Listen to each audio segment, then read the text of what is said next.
Hello, everybody. Thank you so much for joining us again.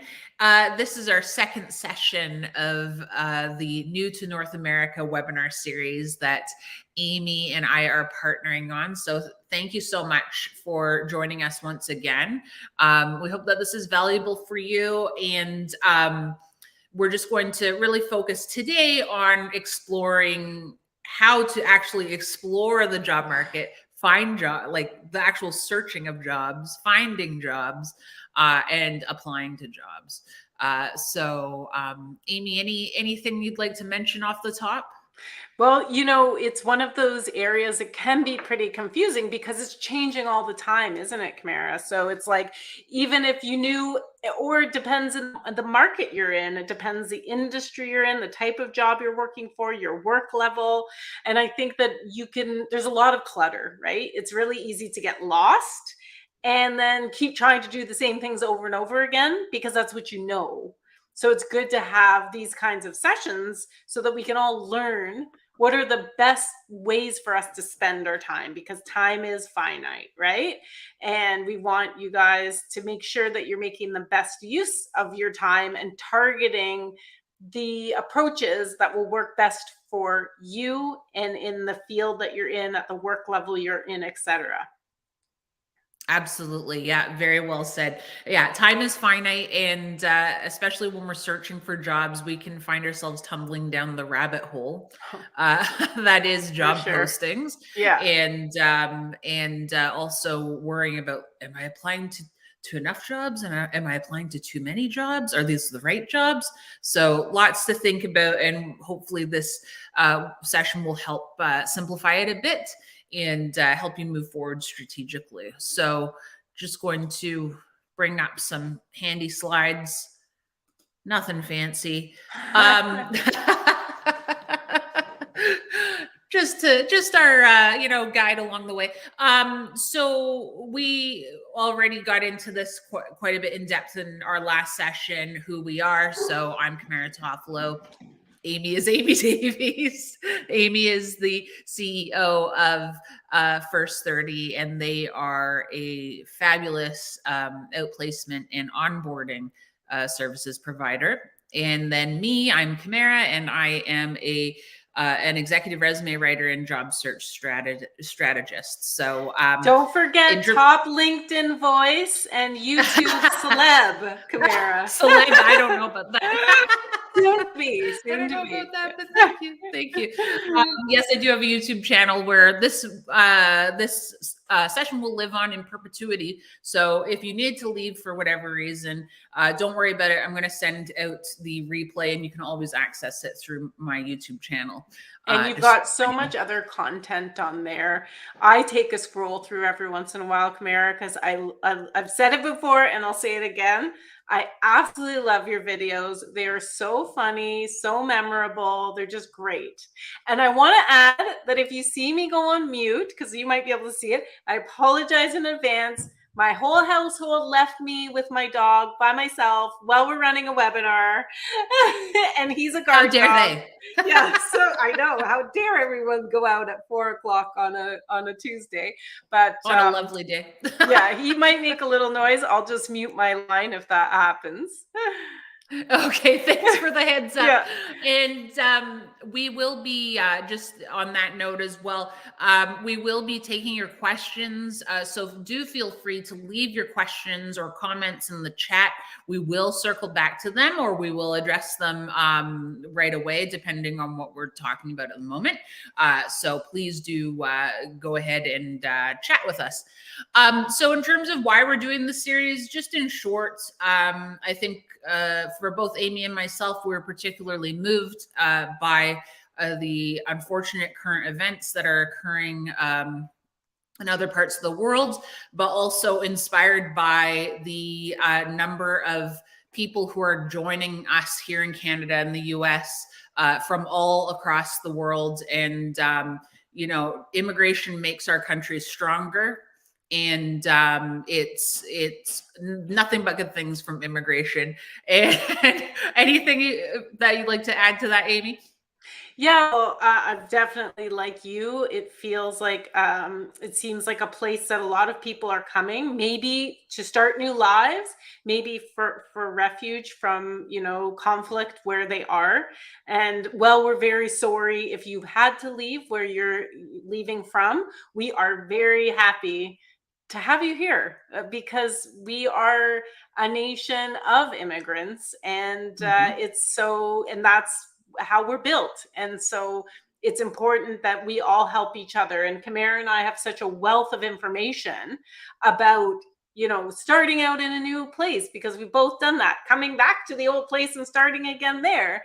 And we've That's also right. got expertise in our everyday of helping people find meaningful work. And I really want to emphasize that meaningful, because finding a job to pay the bills is one thing, but finding your career, your calling, something you actually have trained to do and feel passionate about, that's another thing. And what we really want to see in our network is people succeeding at finding those meaningful careers. It might not happen at once, and we're going to be really honest with you about that, but we want to eventually see you build your life here and feel good about the career that you have. Absolutely. Absolutely. Very well said. Uh, and hello to Jude. Hello, Jude. Thanks for Hey. joining us. It's always great to see your name pop up in the chat. Thanks so much. All right, so let's get into it. So, what we're going to be covering today, we're going to be looking at just the act of searching for jobs. So, this is not a full meal deal, A to Z, A to Z, how to find a job and get a job. This is like the searching, finding, uncovering jobs. So, that's what we're going to talk about. So, but before we get into the searching of jobs, we really need to cover the before part. Because the before part of actually starting your job search is what's often missed. So we're going to talk a bit about what to do before you start searching for jobs online, where to find jobs, particularly in the digital age. What's the best job board? We hear about job boards all the time. So we'll talk about that. The hidden job market. I'm excited. It's like you're going to open up some treasure for us here, I Kamara. know. Ooh, the hidden job market, and where do you find it? Yeah. Where should we actually apply for jobs? And then Q&A. So we'll answer questions throughout, but Sure. also take questions at the end. I just want to give a All shout right. out to Massimo, who joined. Hey, Massimo. Good Hi, to see you. Massimo. Oh, I love that name, Massimo. Yeah. I think that was on my list of baby names. Oh, wow. I think so. Yeah, if I remember correctly. Anyway, thanks for joining us. Okay, so let's talk a little bit about the before part of your job search. So the before part of your job search is as important as the job search itself, because it really sets you up for success. It lays the groundwork and the foundation upon which you build a successful job search strategy. And more often than not, in my line of work, I see this before part missed a lot. How about you, Amy? What's your experience been? My experience, actually, I'll be honest, like I've missed this before part myself in job searching. Same. Yeah, because you just like you want a job, right? Like especially if you Right. go to a new country. I've gone to a new country. I wanted a job to make money to survive, and Yes. you just sort of throw everything out there, and you just see what sticks. But the problem is, particularly if you're, I was not a highly qualified professional at the time. I was a new recent graduate. But if you're a highly qualified person and you're just throwing, I think you should take your job search in two different directions, but you don't want to just do everything because it's gonna ultimately harm you. you're going to find that you're aiming for everything and getting nothing. Whereas if you target it, it's like the same thing they say to companies, right? Everyone can't be your customer. Have your ideal customer in mind and speak to them. Actually, you're going to bring up my book in a minute. When I wrote my book, that's what my publisher said to me is, have your audience in mind, like know who you're speaking to. This is not a book for everyone. This is a book for very specific people. Absolutely. That's such a great point. And as for myself, as an example, I learned this the hard way in business, also in career, in that I was trying to appeal to everybody and sell my resume services to anybody under the sun, and realized that my strengths were really in serving the more senior folks. So one thing I realized I needed to part with was writing student resumes or new graduate resumes. Well, I have some knowledge there. It's not my specialty, and so I don't market to those folks. Yeah. So everything I talk about is really focused on the more senior professionals. And another point about career clarity, and I mentioned target job here, because it's really identifying that target job is what informs our entire job search. So what you write in your resume and what you share in your resume in terms of showcasing that you're qualified for that target job, what you share in interviews, what you share in an elevator pitch or during networking meetings or informational interviews. It's really, really important. But I want to also add the clarification that target job doesn't necessarily mean dream job. So they're not synonymous. So a target job could be your dream job, but it doesn't have to be. And I think a lot of job seekers feel this pressure to identify the one job that will be their forever job and nothing else. It doesn't have to be that way. It could, in fact, be a bridge job, which could take you from your previous work experience, previous career in your home country, and then bridge you towards your gaining experience here in North America. Or it could be a temporary job. But what makes it a target job is that you've clearly identified it and you've committed yourself to going after it and showing how you're qualified for it. You know, I really like that branding for that job, your bridge job. And it feels like something that someone, when they're in an interview, because often people are hesitant about these types of jobs, right? Because they don't want to diminish the skill set they have, or they don't want to be like that. They have an idea, like, I am a lawyer. That is what I want to practice. I don't want to do customer service for a year. And I talked about last time, Kamara, that I came back to Canada. It was really hard to find a job. I walked dogs for a year. That's what I did but I love this framing of it for people, because when you're in job interviews and you're talking to your various experience, you can even use that term. This was my bridge job while I was getting my qualifications in Canada, or or the United States, whatever it is. While I was doing courses, I was doing this, and that's a really nice way to kind of position it to your future employers. Yeah, I love that. Yeah, and hopefully this term will stick with the viewers and help them as they work to explain that in the future. So getting to the resources that we have here. So I have a YouTube video that's called "Watch This Before Writing Your Resume." All in caps. So I need to watch that one.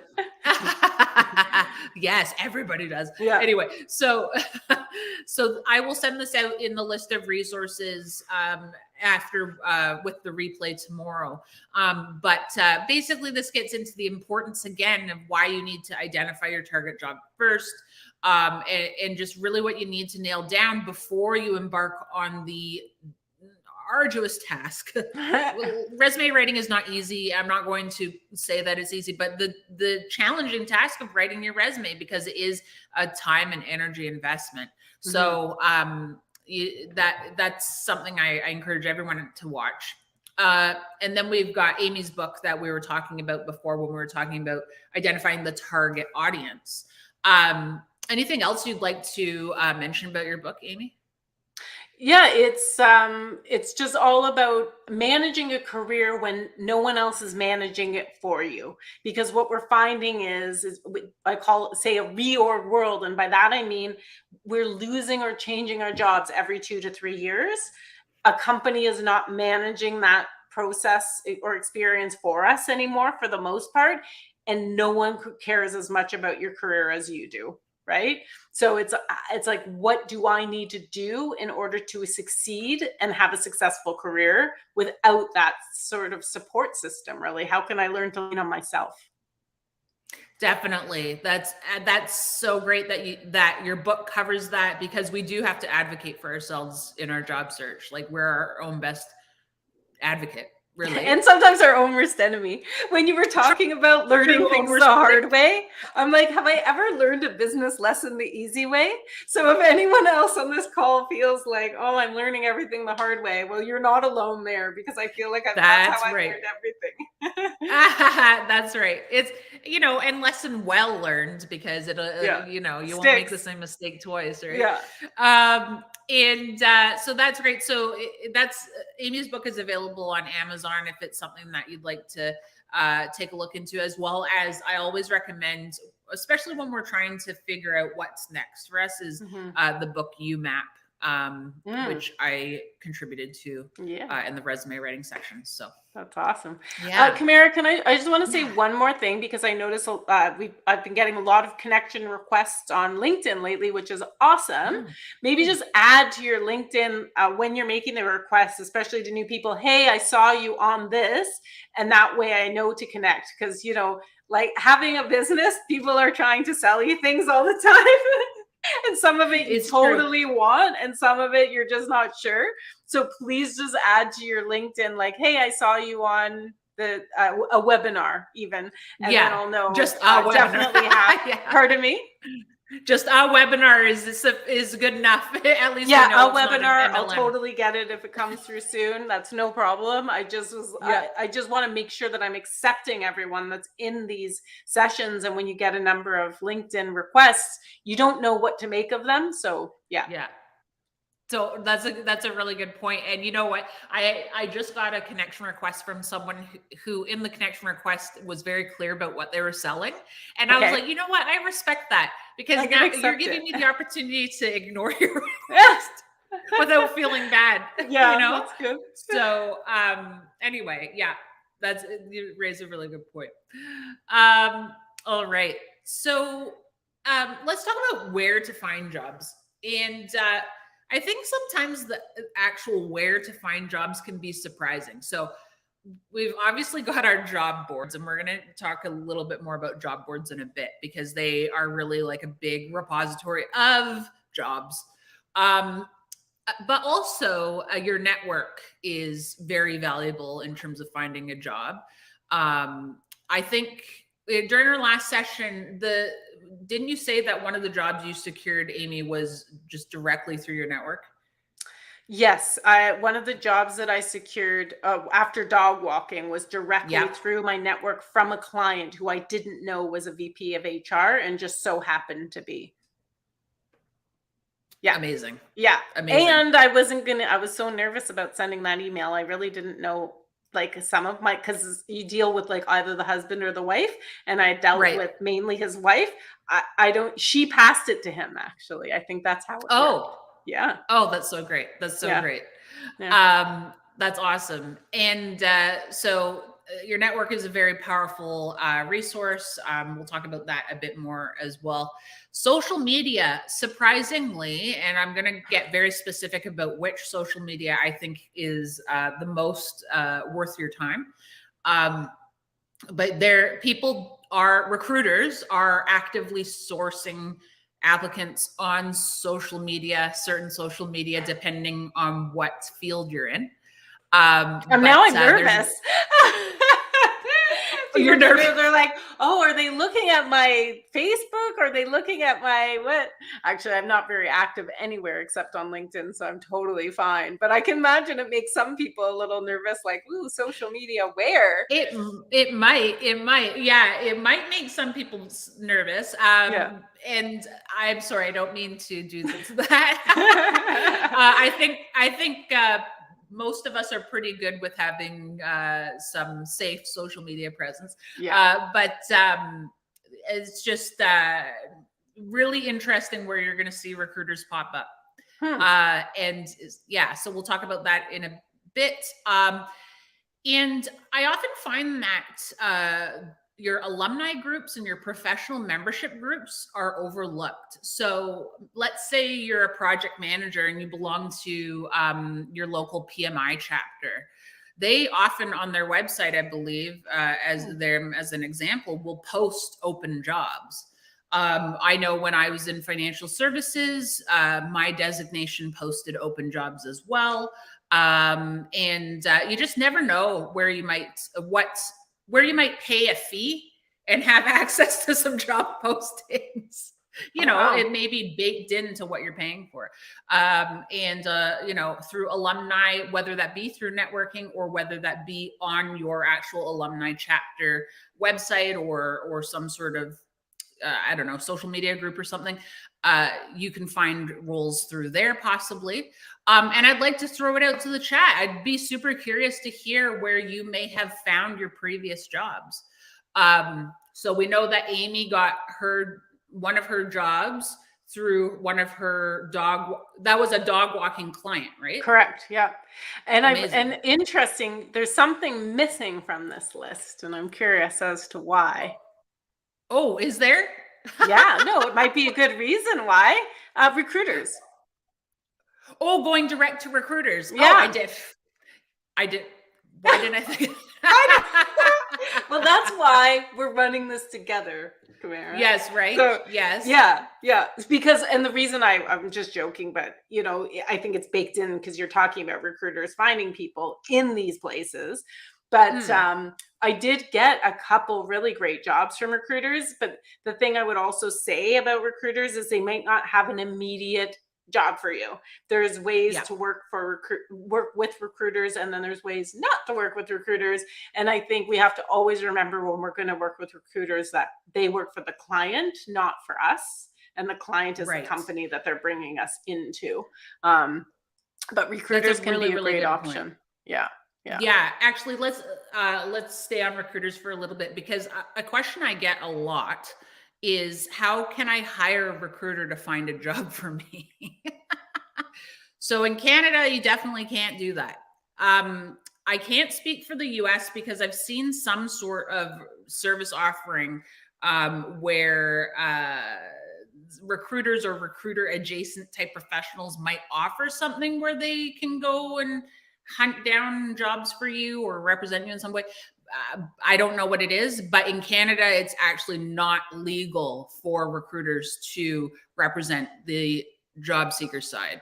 So, and please proceed with caution if anyone is asking you for money to help them find a job.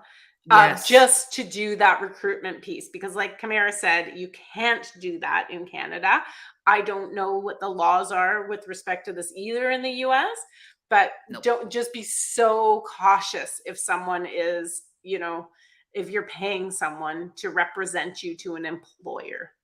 Totally. And even be cautious with any other type of service, job search service, like even resume writing. Yeah. Be cautious about that. Look at the person's recommendations. For sure. And be careful and spend your money wisely. Sorry. Can I add to this list just one thing that comes to mind? And now I could be totally off base, and you tell me, Kamara, if I am. Okay. But I've used Upwork before to find talent. So Upwork is okay. Yeah. So if anyone watching this has skills that they can sell as an independent consultant, so development skills, even administrative skills for smaller businesses who are looking for someone to do their bookkeeping or to do some marketing tasks or create infographics is another thing. So take a look at Upwork as well. And sorry, I should have mentioned this to you before tonight. It just came to my mind right now. But you can create a profile for yourself. And then the more you work for people, they can rate you and you get rated more highly. It will show everyone how much money you've made on that platform, which again validates you as a person that people can trust, and it adds to your credibility. So that's another great way to find, fraction, like consulting. I don't even know if consulting is the right word, but work on a piecemeal basis. So bit by bit from different clients. And, you need to set up eventually as a business after you've made a certain amount of money, but definitely check on the CRA website, or in the States, I know that there's more of a breakdown when it comes to, well, no, I could be wrong about that actually. Just make sure that you're checking on how to properly organize yourself from a tax perspective. It's like you won't find your permanent full-time job that way perhaps, but you can have that bridge opportunity or some contract work that way. Yeah, that's a great point. Yeah, I think that's an excellent example of kind of those micro sites where it's, or kind of the non-traditional way that you might find a job purely through being out there, like having a presence. But that one is a double whammy because you're also gaining the experience. Yeah. If you are hired for those contract gigs or those those short-term gigs, that's a really great thing because that's something you can still mention on your resume. Even if it is consulting, you can still mention it on your resume. So the only downside of that is people, and I know I'm one of those people, you're one of those people, Kamara, you have a family and you want to get benefits, like health benefits. True. That can be, unless you're getting your own private benefits, then that can be the gap for a lot of people. But as I say in my book, never treat any job like a permanent job, no matter what job you're in. Every job is temporary. We're seeing what's happening in the tech space right now with so many layoffs going on. So just keep that in mind. Like, no matter what job you have, I always tell people, be reorg ready. And that plays into what we're talking about. And being reorg ready means always having your resume updated, always be active on LinkedIn, continue to network, even if you have a great job, because you always have to be in a position where you could get a job right away if you lose the job or have to leave the job that you're in. It gives you so much more confidence and security when you know you're ready. And a very small amount of people actually listen to me when I say that. But the ones that do are the ones who are going to find it a little easier. Sorry, I'm going a little off topic. Oh, no, but I was just going to say, I can tell that people aren't listening to you and should, because I receive a lot of emails saying, I need to update, I need a new resume in 3 days, 2 days, tomorrow, tonight. Yesterday. I have urgent need for turnaround, and it's just like, sorry. In any case, Jude mentions that she likes to use the local newspaper, business section, local magazines to learn about employers and determine if they're worth applying to. That's a good point. I like to use social media. I'm going to get to the one social media that I think is an untapped gold mine for job seekers. And I'll say why I like to do reconnaissance on employers there too. Okay. I'm excited. So, yeah. All right. So let's see here. Okay. I don't know why, but Google Slides doesn't retain my transitions. Oh no, I didn't have any transitions for this one anyway. Okay. But you'll be able to see we were the very social media disappointed that there wasn't automated things. Yeah, like I wanted some like air of mystery and slide the logos in, but I actually forgot to even add it in the first place. But with all my bullets, they had transitions, so I don't know why. Oh, perfect. In any case, whatever, tech. Okay, so let's talk about job boards. So where to look for jobs online, and 100% online. So my favorite place to direct job seekers is going to be LinkedIn. LinkedIn is almost like your one-stop shop for finding job postings. In some cases, you could apply to the jobs via LinkedIn. depending. But I'm also going to talk about that in a little bit as well, whether to use LinkedIn for applications or not.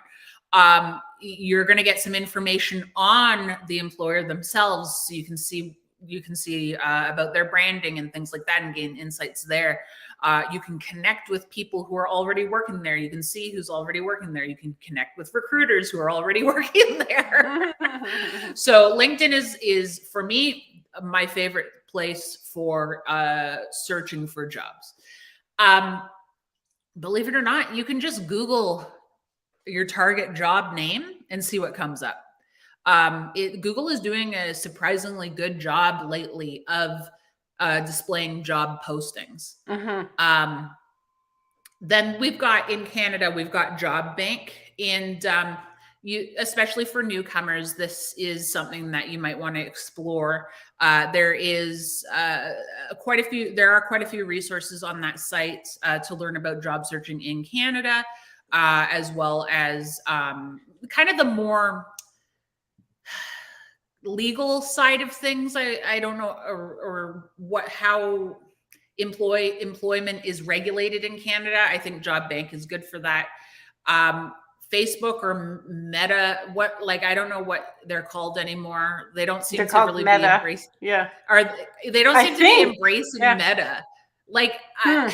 Because when I go on Facebook, rarely, only for my buy nothing and marketplace, it's like I don't see Meta anywhere. I just see Facebook branding everywhere. Yeah, you're right. Well, go figure. They have this amazing brand that is known across the globe. Maybe don't change it. Yeah, right. If it ain't broke, don't fix it. And then, of course, we've got our Indeed. Yeah. And Indeed is kind of the front runner in terms of having the highest number of jobs posted there. I will say, in my opinion, Indeed is a bit of a quantity over quality job board. Their search functionality is very much not intuitive. Right.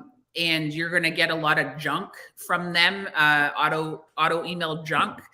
So set up a junk email account. What's that?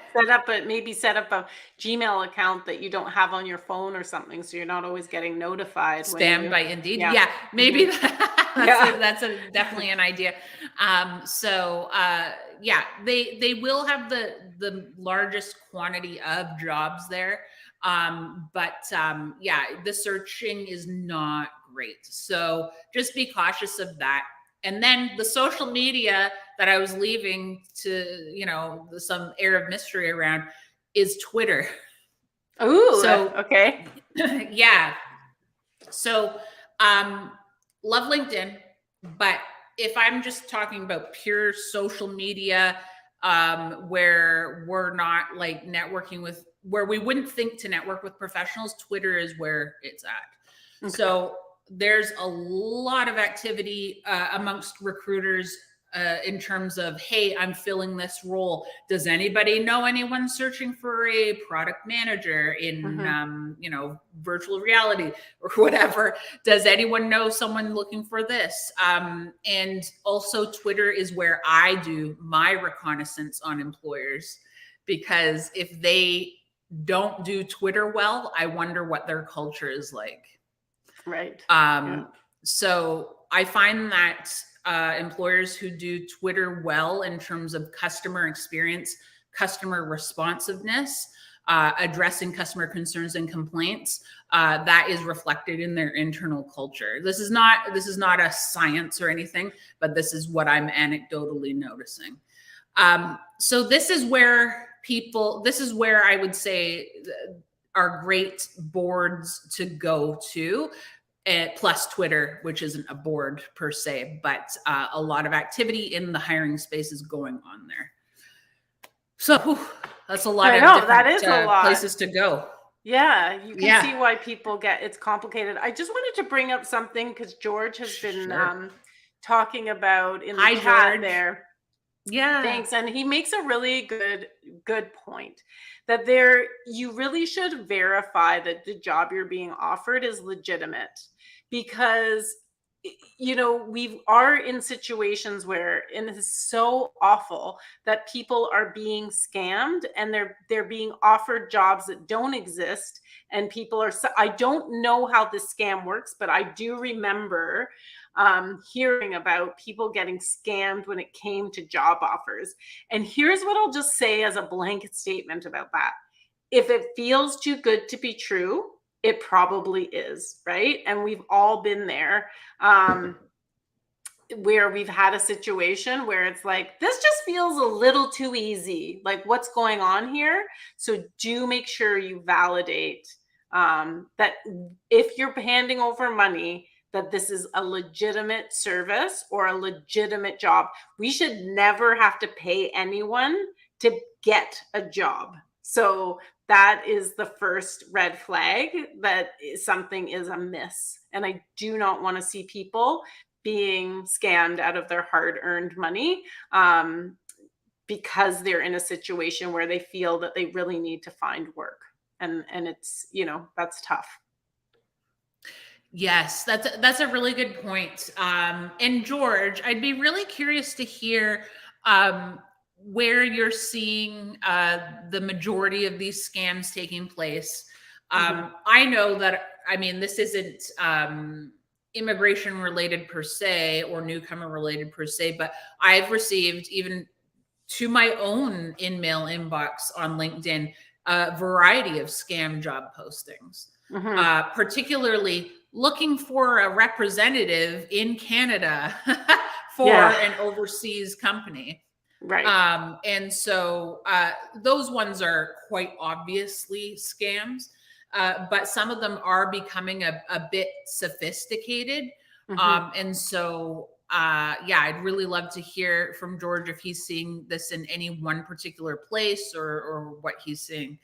But yeah, you know, I was cross-referencing an employer actually on, or checking up on an employer on Twitter. And I saw that someone was running a scam for job postings originating supposedly, or job offers or postings originating from this firm, which is a global consultancy firm. Wow. And so this scam was really, really sophisticated, but it set off, it wasn't sophisticated enough to not set off alarm bells for a variety of people who reached out by Twitter to the firm, and they responded. Oh no. Yeah, and I believe they issued a press release about it as well, because it was really, it was really quite something. So anyway, Jamie brought up a great question. Hello, Jamie. Thanks for joining. He said, is cross-referencing the job across multiple platforms effective? And this, it reminds me of something that I wanted to mention.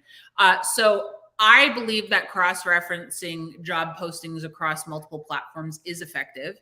And most importantly, I would be going to company pages, career sites to confirm that a job is still open, as well as that's where I would do my actual applying for a job, is on the employer's job site. And the reason for this is we can verify, you know, the most recent information. But also, we don't need to worry about, like, is LinkedIn properly talking to the employer? Is my application getting through all the different technology? I'm not talking about ATSs, that's for a different conversation. But there's connections that make sure that, you know, LinkedIn applications are properly flowing through to, say, the employer. And so I say, cut out the middleman. Don't even apply on LinkedIn. Just apply directly on the career site for the employer. So that's a really, I never even thought of that. Yeah, it's just, if it's an employer that has that. If it's an employer that has that. Yeah, because I can imagine a lot of LinkedIn jobs, you know, when you're thinking about big banks or cable companies or something, they'll have a platform on their site and you can apply directly for that job there. But if it's a smaller business or mid-sized company, you're not going to be able to do that. That's true. If it's smaller, you're not going to. And if it's sometimes if it's only through an agency, let's say, then you would possibly have to go through firm. the LinkedIn posting. But where you can, I would say go to the my nose is itchy. Go to the like something. Go to the career sites if and when you can. Well, with smaller and mid-sized businesses, though, it's probably easier to reach out to the actual hiring manager or the HR person as well. If you talked about that last time, Kamara, actually finding out who's hiring for the job and reaching out to them. Yeah, for sure. Someone was asking me about that recently on my YouTube video, and they said, if I can't find a recruiter, what do I do then? And to your point, reach out to who might be the hiring manager. Yeah. And I think a lot of us are so worried about getting it wrong. Like I'm gonna reach out to the wrong person and offend them. I don't think anyone would be offended. No. Just go ahead and reach out, and it doesn't hurt to know more people in your target company. And you can always say, I'm reaching out. Please direct me if you're the wrong person. Totally. But here's my question.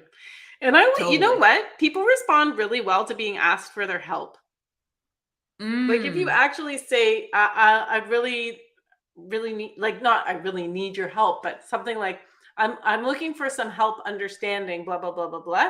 Just using the word help, people tend to respond to that. And even saying, I'm new to, the US, I'm new to Chicago, I'm new to Toronto, I could really use your help. In the same way we were talking about last time. And if you missed that episode, it's on Kamara's YouTube channel. But, just asking for people, like being candid about your situation and asking for a little help. I think people like an underdog, right? And, it's so that can really like, and what I mean by when I say underdog is for me, especially in the early days of my business, First 30 and me personally, we were considered an underdog.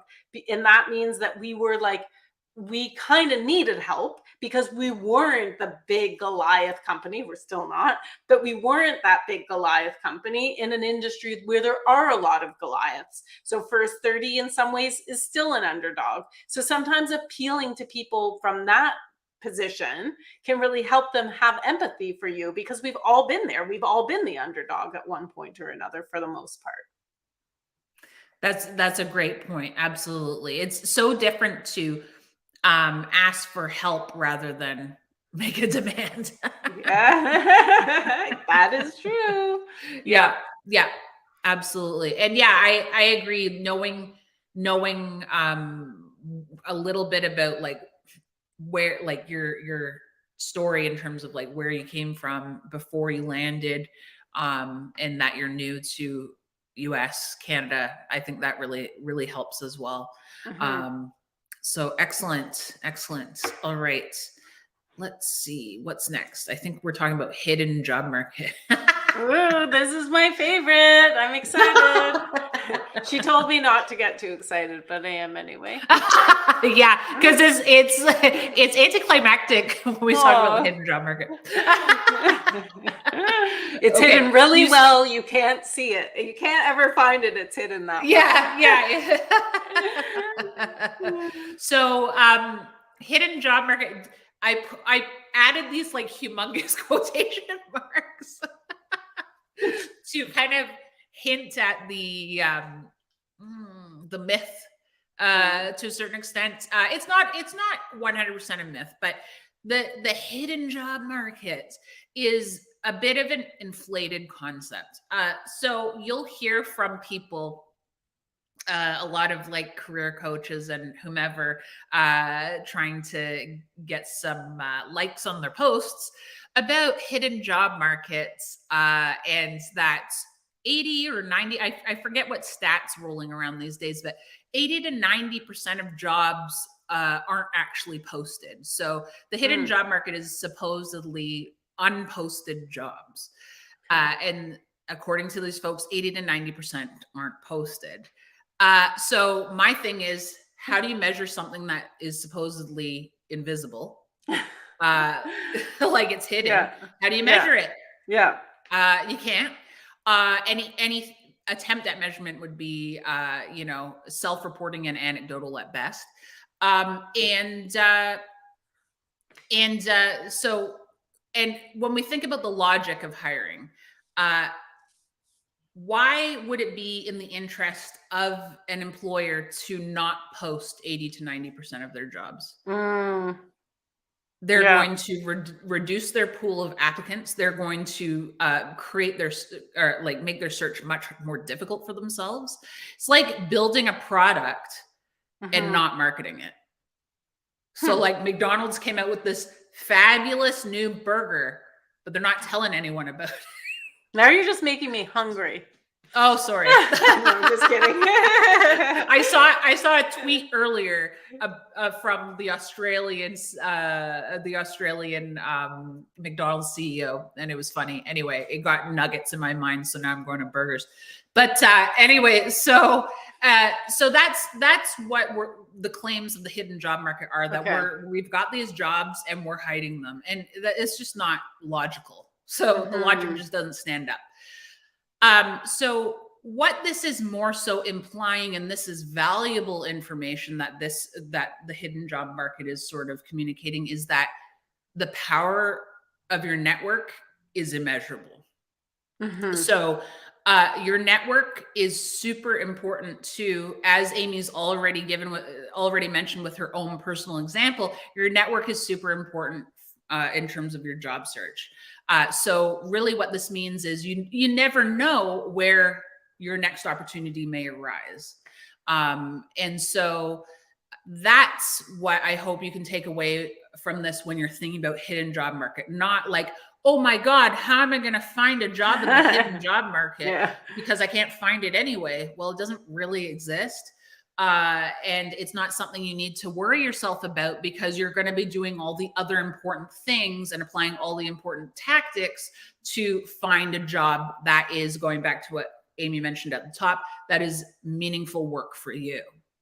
Well, I want to add, can I just add a little bit about that story of the, so yes, when I got that job from the client, the husband of my client, let's say, I got the interview. He didn't get me the job, and he was very clear about that, because of course I'm like, thank you. Like, what can I do? And he's like, I didn't get you the job. I did get you the interview, maybe, right? Yeah. I had applied for that same job like 3 weeks before. And I had also, like, he didn't know that. I didn't bring that up because I didn't know that he was going to put my name forward for it, right? So I had applied for that same job, in fact, 2 jobs in that same company, like 3 weeks before, and heard nothing. And I hadn't taken the initiative to write to anybody or ask about it. I was a little bit shy that way. I'm a little different today.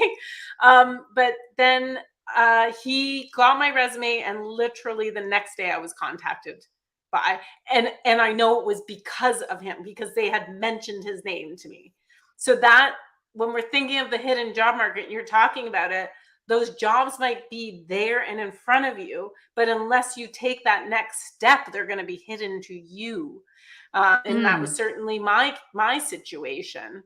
I was so I don't want to say lucky, because I think too many people just broad brush it with, oh, I was so lucky. I mean, I worked hard. I started this business. I validated myself to these people as someone who was trustworthy and competent and all of these things. Then I took the initiative to send my resume, and this person who already had positive interactions with me put my name forward because they were someone I was someone they could trust to show up well at an interview. And that's how it all came together. But it never was lost on me that I had already applied for those jobs and hadn't been hearing anything. It's so great to know that full story and how that all worked out for you. And that's a good point that you bring up. It's hidden to you to a certain extent. So this job, though, you had applied to it and it was posted. It was posted. Okay. I had applied for it 3 weeks before. And when I came into the interview, they put 2 job roles in front of me, both of which I had already applied to, and said, okay, which one do we think you're which one should, after they spoke to me and understood my qualifications a bit, they put the 2 jobs in front of me and said, okay, here's the 2 that we're thinking that we can put your name forward for. What should we do next, basically? And that is not like, some people are like, oh, that job just fell in my lap. It didn't just fall in my lap at all. Once I No. got in the door, which, as you can see, took a year of Right. dog walking, Right. reaching out Technically, to yeah. everyone I knew in the city I was living in. Then, Yes. but I had already been applying online. It's just that I took that other. I mean, I don't even know, how were we applying in those days, Kamara? That was like a million years ago. I was sending a bird like an owl with I hit the my street. resume. It was Yeah, I don't know. I had to think about it, like really go back in time Yeah. far. Yeah. I remember when I was applying for jobs, I hitting the pavement, like really Yeah, actually literally me walking my too. applications in. Yep. Yeah, But then when I got my first real job, that was someone had or the hiring manager had seen my a presentation I gave at school Mm. in universities, so Yeah. or college rather, and then she approached me after that. So in a sense, that was actually hidden Yeah. because I was unaware of it. That's And I actually another didn't. good point. How do we get notified about jobs, right? Like, if we are doing our networking correctly over time, and I know Right. it doesn't happen all at once when you get to a new country, but over time, over years, jobs will start coming to you because people will Totally. understand who you are. You're top of mind because you keep engaging with them, or you keep like me, or you, Kamara, keep posting on LinkedIn, like all about what you're doing, and you stay fresh and relevant in people's minds. So they're like, oh my gosh, I've got this idea. Like, Amy would be a good fit for this, or Kamara would be a good fit, whether it's a job, it's a project, or whatever it is. Yeah, I mean, it's all about staying top of mind, really, Mm-hmm. and so that's where the networking comes into it. And I just wanted to point out Massimo's point about your internal recommendation from your dog walking client made all the difference in your case, and Mm-hmm. to his point, makes all the difference. Can make all the difference when you're job searching and applying for jobs. So we've getting informed of jobs. We've got the networking. And so in terms of being, sometimes that's referred to as being like a passive candidate as well. Like if you're just waiting, if you're kind of waiting for some job postings to come to you, the best way to do that in addition to networking is making sure that you have a solid LinkedIn profile Mm-hmm. as well. So always staying top of mind with the people you know within your network, but also having a great place for people to land and more importantly, find you and land and learn more about you and see how you're a great fit for your target job. Did you have any other thoughts around that, Amy? No, I think we talked a lot last time about, I think you just kind of mentioned like being very clear with people about what you're looking for and who you are. Right. And that can change over time. And that's why I personally think LinkedIn is so powerful. Because for me, I was known many years ago, like not that, no, sorry, I say many years ago because it feels like a lifetime ago to me. Like 4 years ago, I was working as a director of market research for a company. And today I'm in the new tech HR space. And so think about and people went from thinking about me as one thing to thinking about me as another. I created the new narrative. I had to, right? So we have to Yeah. really be thinking about the narrative that we're creating. What is our story? What can we remind other people about ourselves, not just now, but as we continue to move along that journey? And I think when people come to a new country and they take that bridge opportunity, they're worried that they're going to get branded that way. Like that's going to be their professional brand going forward. There's many workarounds. You don't have to post every job you're doing on LinkedIn. You don't have to. If you're doing a little bit of consulting on the side in the field that you work on, and then you're working a full-time job doing whatever it is, like me, dog walking, don't put the dog walking stuff on. Just keep the consulting work on there, right?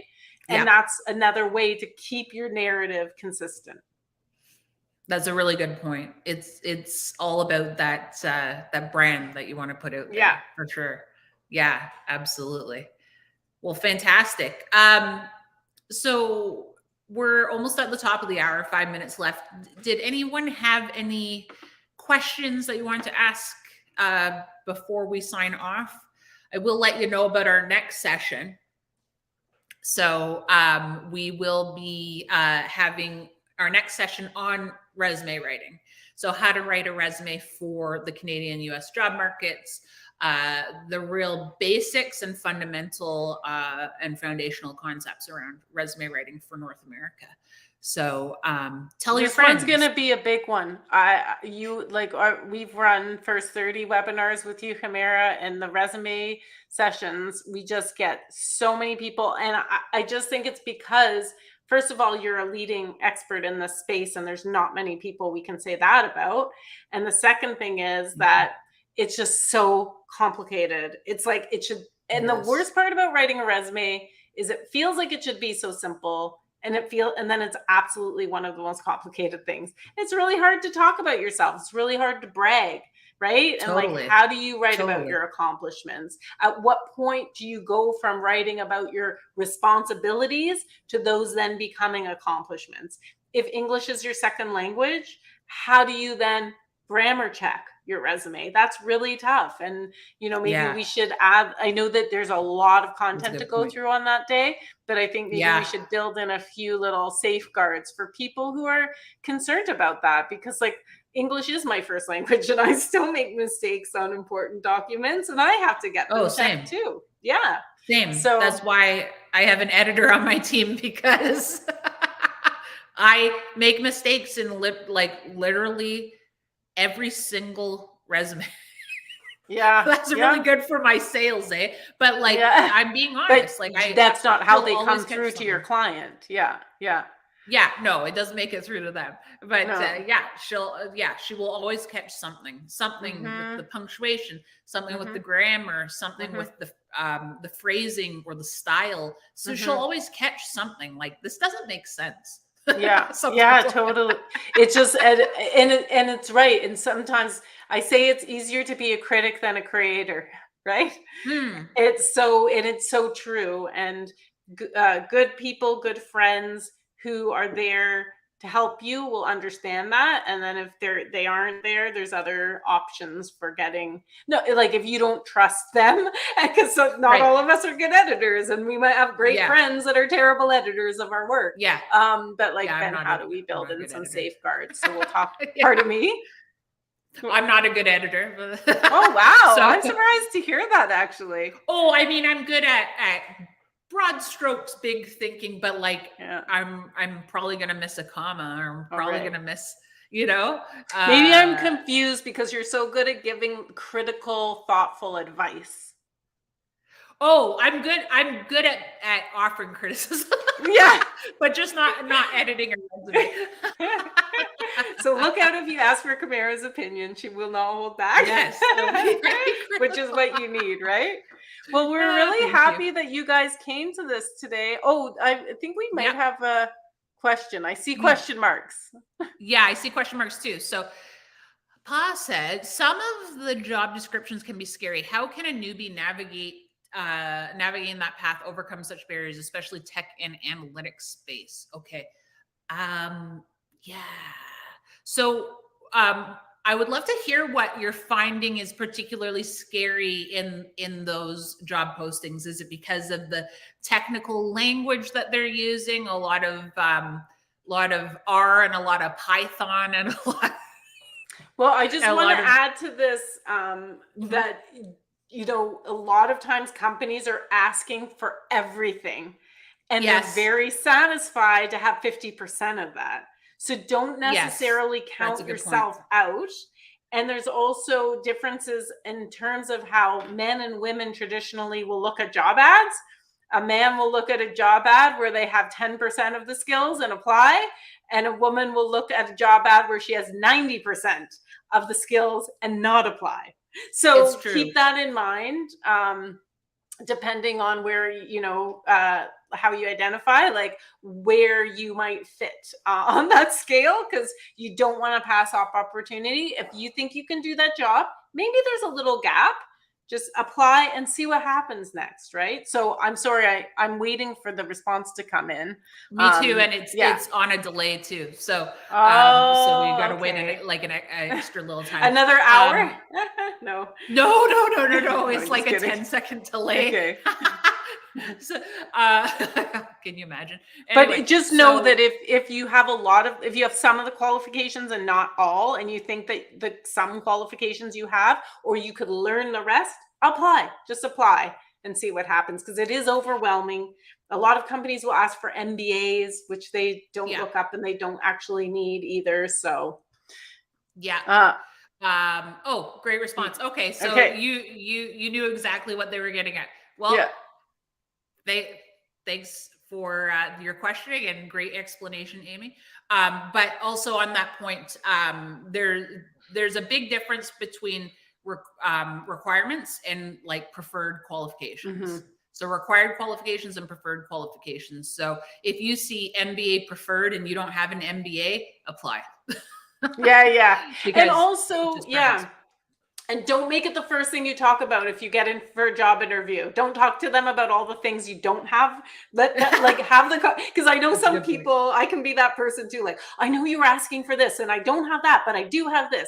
Just focus on the skills you do have. And then build their confidence in the skills you do have. And then if they directly say, do you have this? I'm a really fast learner. So I did all of this. I'm sure that I can do this for you. Yeah, absolutely. It's all about really reframing things. So if something's missing, then just reframe what you have that can, pick up the slack, so to speak. Think about it. With the president of a country, were they qualified to do that job? Is anyone really qualified? Do you have all the skills that it would take? And like every different prime minister or president is different with a different set of skills coming from a different place. So think about that. Like somebody needs to take that job, right? Or the president of a company or a CEO, right? Like I'm a CEO of my business, but I have a totally different set of skills than someone like Kamara. You have your own business. Totally different set of skills, totally different businesses, right? Totally. And you could run my business and maybe I could run yours and we would bring different things to it. Some would be better. I'm not qualified to run your business. You would like I'm not qualified to run your business. You're qualified to run mine, but I'm not qualified to run yours. I don't know about that. Well, listen, this has been fun. Yeah, this has been great. So yeah, please do join us for the resume writing session. I will give a hint now that we will be looking for real life resumes to critique for a following session. So it's one of the easiest ways to kind of put to give a real life example of the resume theory. So just planting that seed now, keep that in your mind for when you get the alert that we're looking for resumes. Coming up. Yeah. Okay. Thanks so much, everybody. Thanks everybody for joining us. And we'll be sending out the replay and also the resources mentioned earlier. And check out your YouTube channel for the last session too, right, Kamara? Yeah, yes, I'll be sending, will be basically how I'm planning it is I'm going to have a running list of all of our sessions. So if you like these sessions, make sure you give us some love and make sure it's clear that you like these sessions so we can keep running them and send them to people. If you know other people in your network that are either coming to North America or already here and could use the help, then send them and they can get signed up to be notified about the next sessions as well. Totally. Yes, please do. All right, everyone. Okay. You take care. Thanks for joining us. All the best.